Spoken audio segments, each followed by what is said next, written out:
Assalamu alaikum wa rahmetullahi wa barakatuhu. Miq të respektuar, kudo që jeni në botë, në gjeografinë shqiptare këtu në Ballkan dhe gjithandej ku jetoni. Më në fund po arrij të nisi shpjegimin e njerëz prej temave më të rënda për të shpjeguar dhe kuptuar, më të thella përgjatë gjithë zhvillimit historik të Islamit. Dhe jo vetëm zhvillimit historik të Islamit, tek të gjitha fetë evidente sot dhe edhe para ardhjes së Islamit.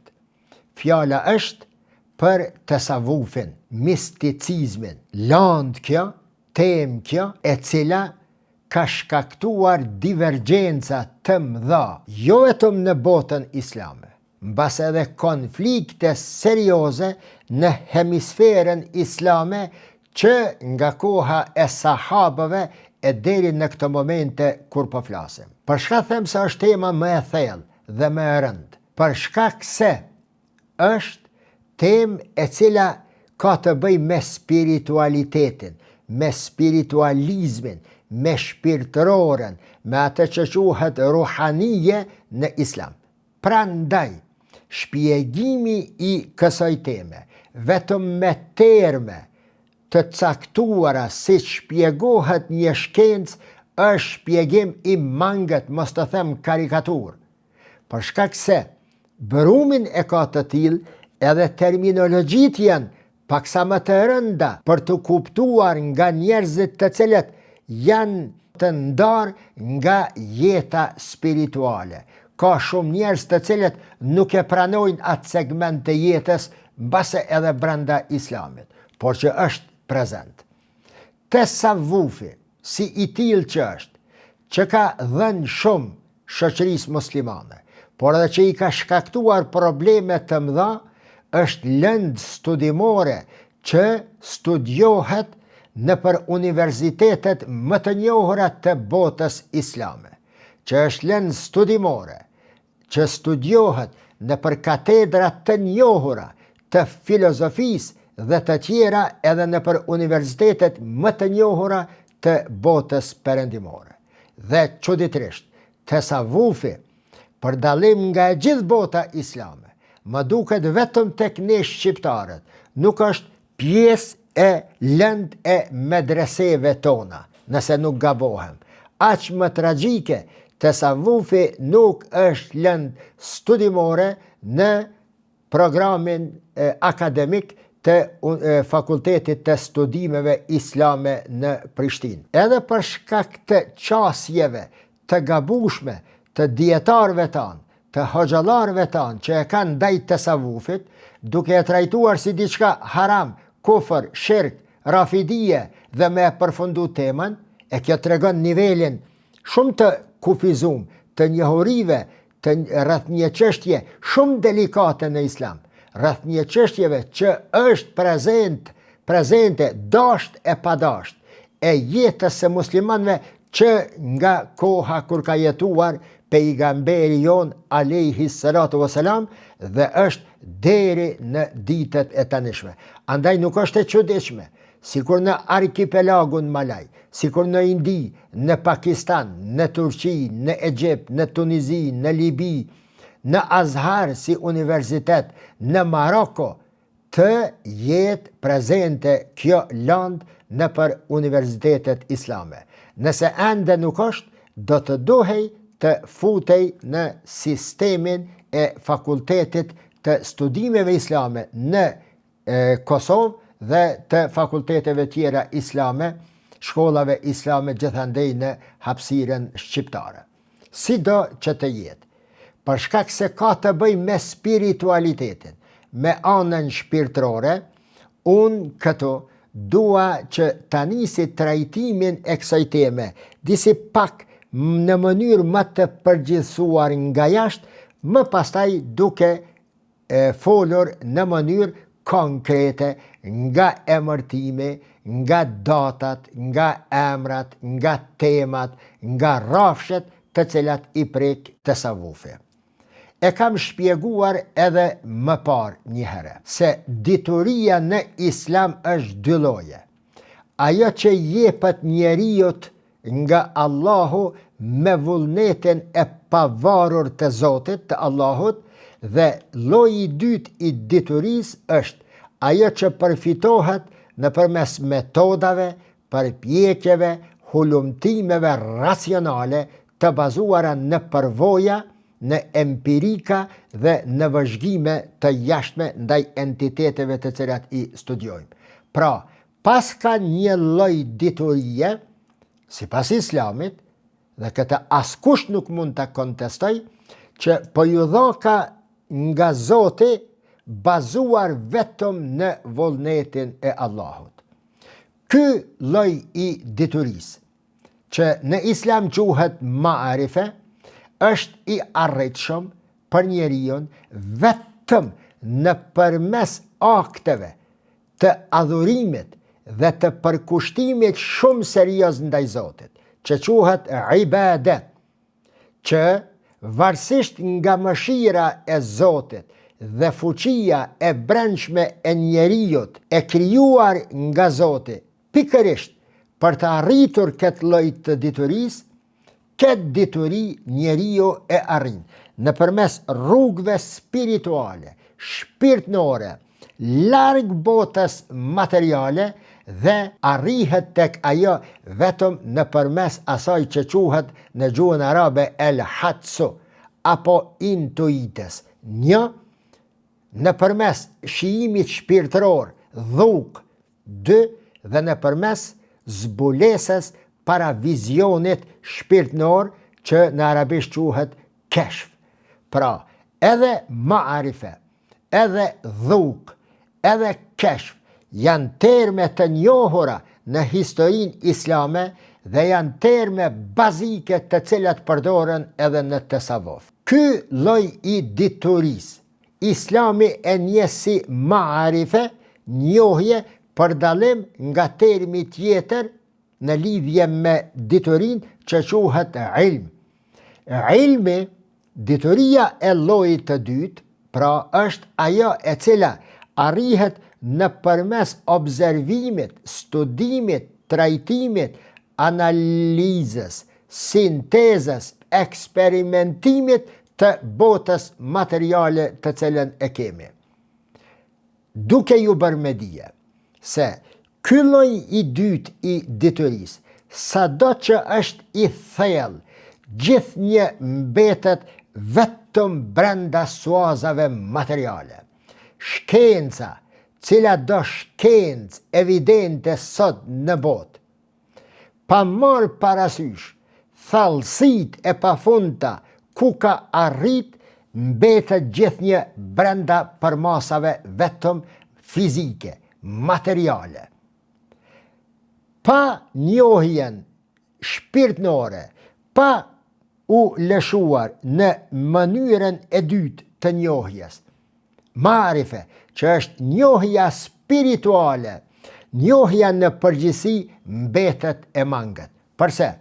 Për shkak se Allahu Gjelle Shanuhu e ka krijuar njeriun nga dy sene, të cilat domosdo do të shkojnë paralelisht, të studiohen paralelisht, të njihen paralelisht dhe të promovohen dhe jetësohen paralelisht.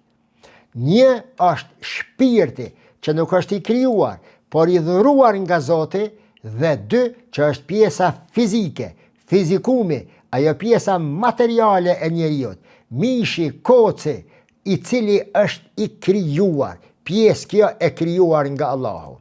Andaj, nëse nuk shkojnë paralel këto, nuk trajtohen paralel, apo nuk kultivohen paralel, mbetet mangësi në njohjen e realitetit të ekzistencës sot, edhe nëse shkenca shkon deri në thellësitë më të paimagjinueshme, edhe në anën tjetër, edhe nëse ajo pjesa shpirtnore, njohja shpirtnore arrin deri në thellësitë e paimagjinueshme. Këto dyja janë plotësuese ndaj njëra tjetrës. Pjesa shpirtnore, sipas burimeve të tasavvufit, është pjesë të cilën e trajton tasavvufi.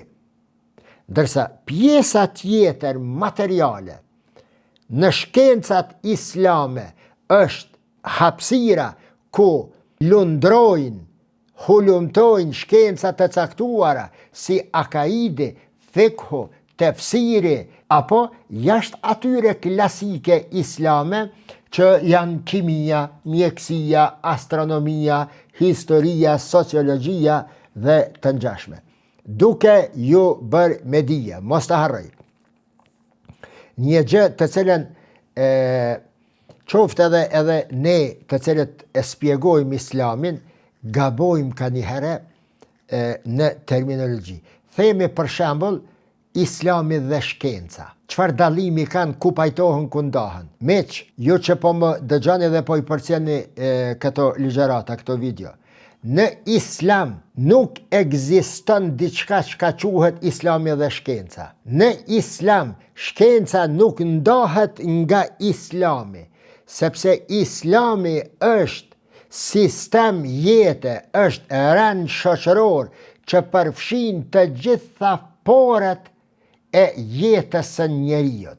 Pra, edhe në zbulime shkencore, edhe në afak, edhe në fi anfusihim, në brendësit tona, edhe në thellësit më të mëdha të tokës, edhe në lartësit më të mëdha në galaktik, është çështje trajtimi i islamit. Islami është edhe aty. Për këtë arsye, askund mund t'ju vije e çuditshme, dhe kjo do të jetë një përmirësim edhe për kolegët e mi hoxhallar. Askund në islam nuk është trajtu kur pyetja nuk është pyetja mal farq bejn al-ilm wal-islam, bejn al-ilm wad-din. Jo. Çfarë është dallimi midis shkencës dhe fejes?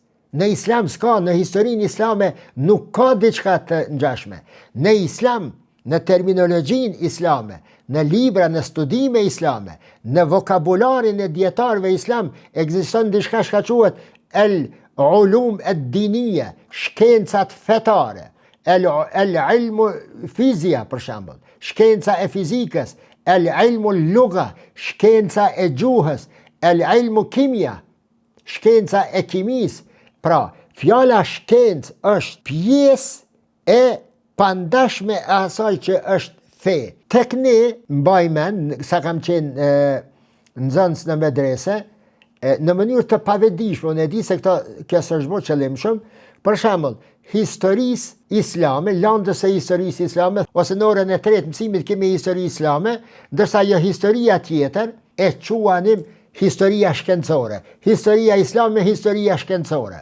Ti dosh me thënë historia e islamit, historia e mesjetës, nanën tjetër, historia e iljerëve, historia ose vetëm historia. Pra, në islam nuk ka dallim midis shkencës dhe fejes, sepse Allahu e ka kriju trupin dhe pastaj ja ka dhurue trupit shpirtin, pra shkojnë paralelisht, pra edhe trajtesat të cilat bëhen në studime islame, edhe librat të cilat i kanë shkruar, kolosët islam nuk e kanë hedhë si të pavlefshme spiritualitetin islam, tasavvufin. Ka lënë gjurmë të pashlyeshme dhe ka qenë pjesë e pandashme edhe emrave më eminent, edhe e kokave më gjeniale, edhe e sahabëve të pejgamberit, mbase edhe e vetë pejgamberit alayhi salatu wassalam.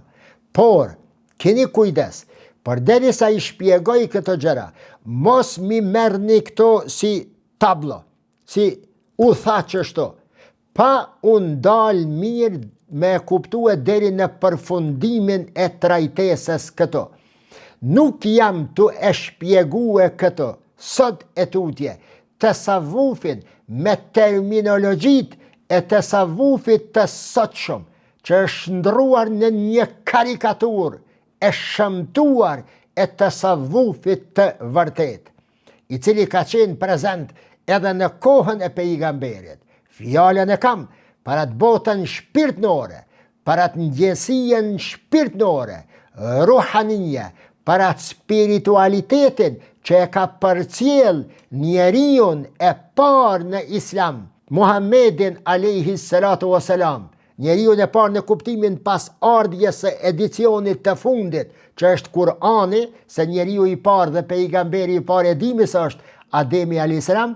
Pra, këtë tasavvuf të cilën po e shpjegoj tani tutje, nuk është tasavvuf të cilën ju e shihni nëpër YouTube, të cilët e dëgjoni nga njerëz të cilët nuk e kuptojnë tasavvufin, të cilët e trajtojnë si diçka të dëmshëm, si diçka i ardhur nga jashtë, që nuk është Islam. Gabim është kjo e kjo e kjo. Tasavvufin po e shpjegoj jo me terminologjinë e tarikateve, shumë tarikateve të sakatosura. Edhe njëre po them, tarikate karikatur, krahasuar me ato fryma, me ata emra të mëdhaj në të cilën thirrën tarikate. Prandaj, për të më kuptuar mua drejt, do të koncentroheni mirë, se përderisa e trajtoj një shkencë, duke u bazuar në mësimet, të cilat mi ka dhënë i madhi dhe njëri prej më të madhërishme të historisë islame, Imam Gazali, Ebu Hamid el Gazali, i cili thot se unë, kur e kam lexu fikhun, e kam studiuar as thellë sa kam qenë në gjendje të them më mirë se fikhistët. E kam studiuar filozofin dhe jam thelluar në filozofi. E kam kuptuar dhe shpjeguar filozofin me terme filozofike edhe më mirë se që e kanë shpjeguar filozofët. Njëjtë kështu edhe për hadithin. E kam kuptuar dhe studiuar esencën e hadithit. Dhe shpjegimi i vërtet i shkencës së hadithit bëhet vetëm me terminologji të shkencës së hadithit.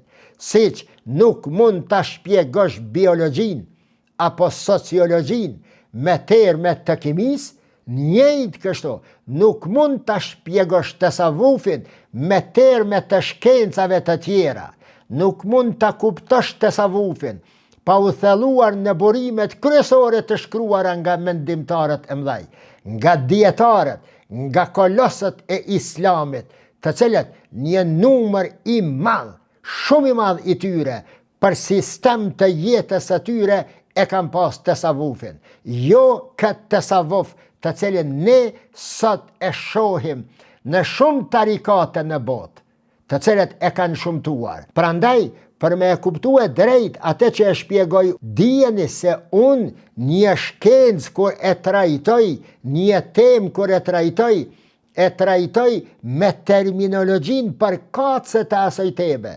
Futem brenda asaj teme, flas në atmosferën e krijuar brenda asaj teme, ashtu si që shoh, ashtu si që kuptoj dhe ashtu si që përjetoj atë temë, dhe në atë kohë përderisa gjindem aty, ashtu e spjegoj atë.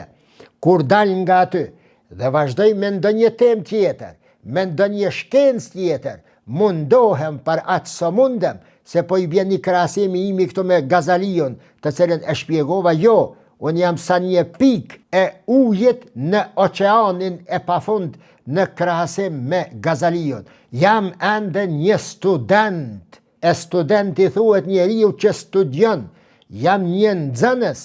Nxënës i thuhet njeriu që nxë dituri në oqeanin e pafund të diturive të Allahut të Madhreshëm dhe të studimeve të kolozve të mendimit islam dhe të mendimit njerëzor në përgjithësi.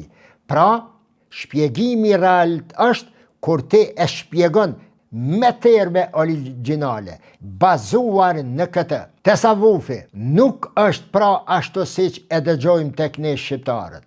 Edhe njëre po them, shqiptarët, përveç rrafshave të tjera studimore, e përmena një ditë në një video 3 minuqe, ne jemi shteti më i varfër në botë në raport me studime dhe trajtime të problemeve në marrëdhëniet ndërkombëtare.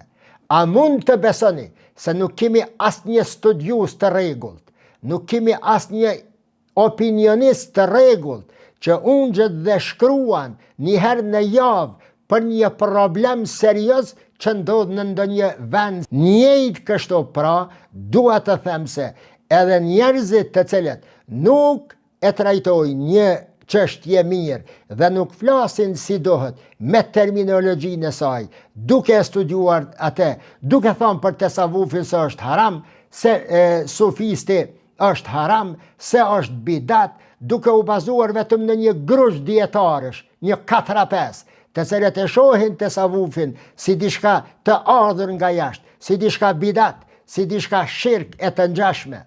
Njerëz të cilët pa e lexuar kur Methnevijen e të madhit Xhelaluddin Rumi, pa e lexuar Ibn Arabijen kur, vetëm në 1-2 statuse që i ka lexu dikun, në 2-3 paragraf, në ndonjë libër që e ka shkruar ndonjë profesor i tij në fakultet, çohet me 3 fjali i thot Ibn Arabija nuk bën me u lexue, Methnevija nuk bën me u lexue. Tasavvufi pra është çështje shumë më e thellë se që ne e kuptojmë në ditët e përditshme. Allahu Gjelle Shanuhu e ka krijuar njeriu dhe gjennin për t'i bërë ibadet atij.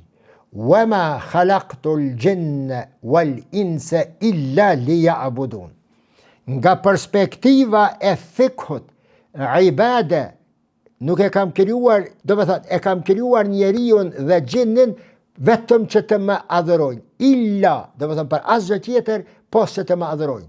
Nëse ndalesh në trajtimin e këtij ajeti, për shembull, vetëm me terminologji të fikhut, a fikhu e spjegon fjalën ibadet, namazin, niset kështu, lexohet subhaneke, elhami, rukuja, sejdja, këndej, shkohet në haxh, në umre, në Ramazan, për është lanë që spjegon islamin nga një perspektivë.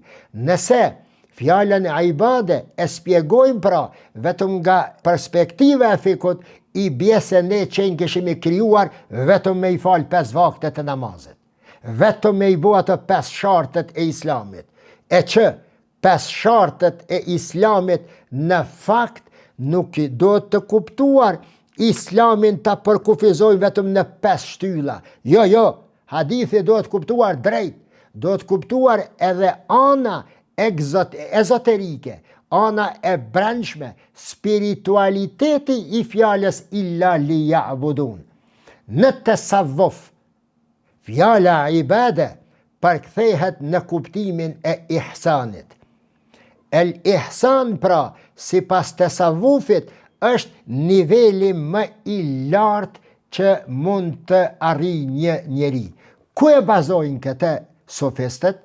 Kur thëmë sofistët, jo tarikatet e saqme, me gjithë që ka të mira, unë një njerëz që janë pjesë e tarikateve me të cilët ke qef më ullë dhe me pi një kafe, ndjen një farë afërsie shpirtnore të pabesueshme, reflektojnë pozitivitet të mahnitshëm, por për fat të keq, këta janë të pakët sot në tarikatet islame. Nejse, të mëdhenjt e tasavvufit, Gazaliu të themi, Rabia el Adevije dhe shumë të tjerë, fjalën ibade e lidhin tash me atë hadithin e pejgamberit alayhi salatu wasalam, kur flet për rastin kur i vjet Gjibrili edhe e pyet pejgamberin mel iman. Gjibrili po e pyet pejgamberin çka është imani. Pa e di që nuk e di. Por që të dëgjojnë të pranishmet, metodik islame me 2 perspektiva. Një, që të thuhet dishka, që të dëgjohet nga të tjerët tërthorazi, dhe e dyta, për gjatë trajtesave, keni kujdes, dhe dëgjojeni e mësojeni mirë, është metodik islame e shpjegimit të gjërave edhe në përmes pyetjeve. Pra, Gjibrili po e vetë pejgamberin mel iman. Çfarë është imani? Nga kjo pyetje del shkenca e akides dhe e ilmul kelamit, me e shpjegue çka është imani. Në pyetjen e dytë, se 3 pyetje i parashtërohen aty, në pyetjen e dytë, të cilën i parashtërohet meli islam, e çka është islami o Muhammed, nga kjo dalin më pastaj shkencat si hadithi, tefsiri dhe fikhu. Shkenca këto të cilat duke interpretuar burimet bazë të islamit, hadithet e pejgamberit, Kur'anin dhe ijmajin e kiasin, traditën islame të dietarëve, dalin shkencat e fikut, tefsirit dhe hadithit. Dhe në pyetjen e tretë, kur e vet pejgamberin ky Xhibrili, "Wamel ihsan", e çfarë është ihsani? Atëherë tasavvufët, mistikët, dietarët e mëdhenj islam e interpretojnë këtë se fjala është për moralin. Ihsan dënë të thot niveli më i lartë i islamit, i moralit. E pejgamberi është modeli më i perfeksionuar i moralit.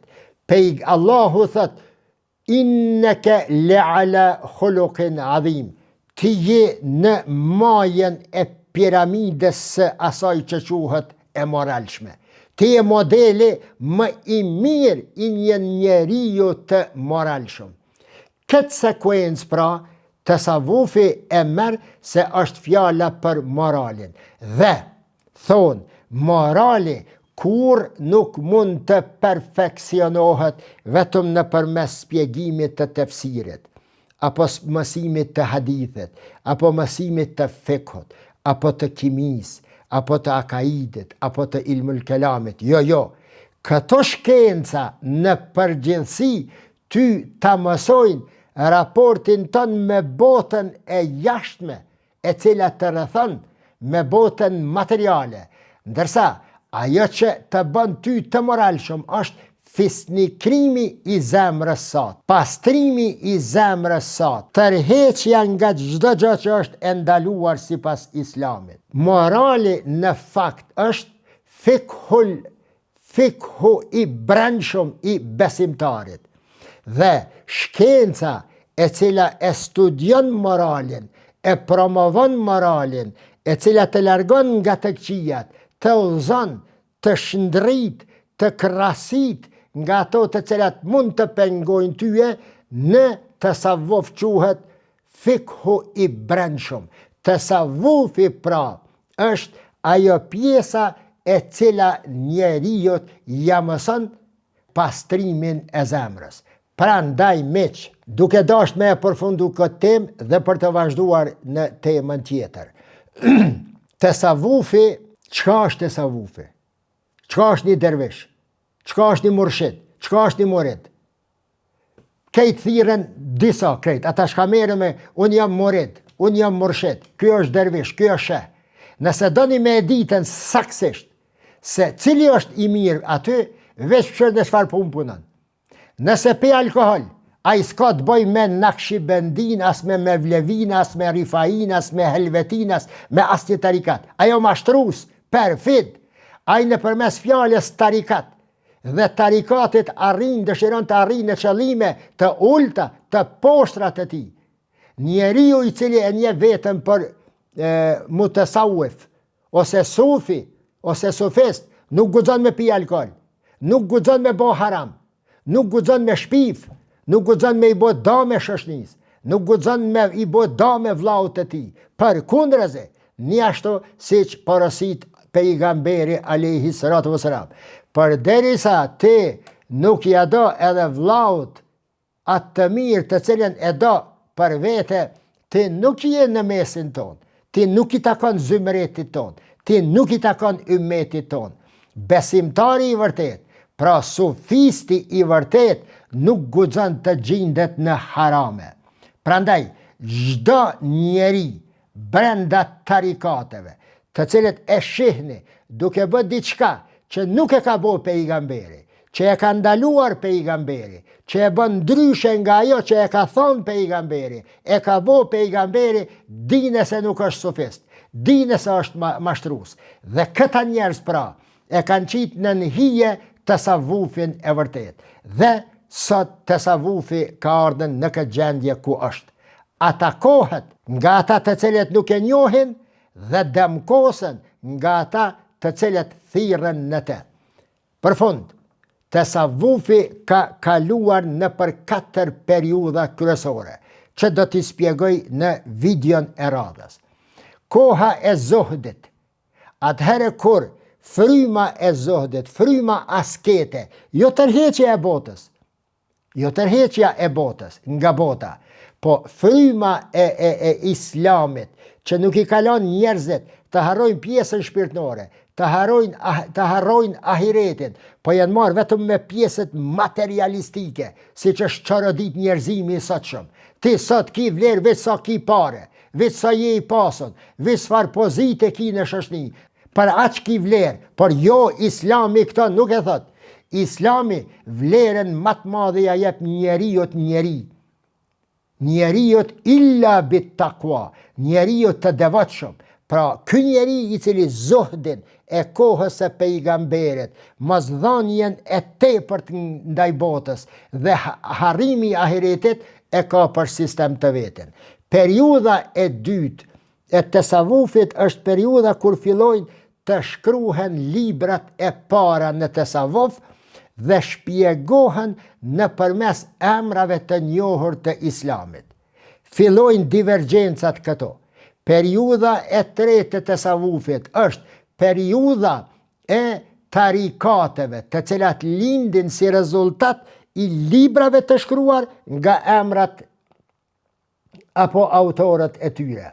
Nëse e ka shkruar një libër Tazami Rifaijo, pasuesit e tij, shkolla e tij, grupa e tij, pikpamja e tij është quajtur Rifai apo tarikati, rruga e Rifais dhe dietar të tjerë. Dhe periudha e katërt e tasavvufit është periudha e dekadencës, e rënjes për tokë të tasavvufit, e keqpërdorimit të tij për qëllime të errta, për mashtrime të rënda, për përfitime materiale dhe kohë në të cilën pastaj ata të cilët nuk kanë predispozita që ta kuptojnë dhe ta pranojnë edhe pjesën spirituale të jetës islame. Islamin ju del hapësirë dhe mundësi që ta atakojnë tasavvufin në mënyrat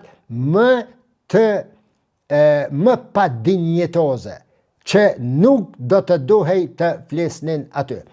Në videon e tjetër do të flas për përmbajtjen e tasavvufit dhe natyrisht do të flas për dëmet katastrofike, dëmet e pariparueshme që tasavvufi më pastaj në kohë të ndryshme ja ka shkaktuar shoqërisëve muslimane dhe muslimanëve në përgjithësi. Duke mos e harruar natyrisht një temë të veçantë që flet lidhjet e sufizmit me shiizmin. Tasavvufi, tarikatet, a janë shiite, a janë sunnite? Çfarë lidhje ka doktrina shiite me tasavvufin? Cila i ka dhënë me sufizmin? Cila i ka dhënë më shumë? Çfarë interaktiviteti ka aty? Pse është ai interaktivitet dhe lidhjet e tasavvufit me botën sunnite? Duke i përshkruar në fund edhe ato se çfarë përmban dhe çfarë manifeston ajo që quhet shiizëm dhe çfarë ajo që quhet sunnizëm.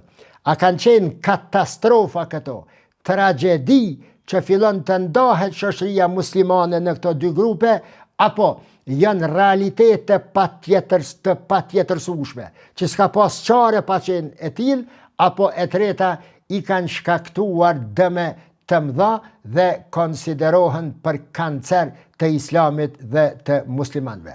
Vetëm pasi ti dëgjoni të gjitha këto 3 apo 4 video, ju me izën e Zotit do të keni një pasqyrë reale, pero et kontra të tasavvufit, sufizmit dhe çdo gjë që është thënë për të, në të dhe kundër tij. Deri në videon e radhës, edhe një herë Assalamu alaikum wa rahmetullahi wa barakatuhu.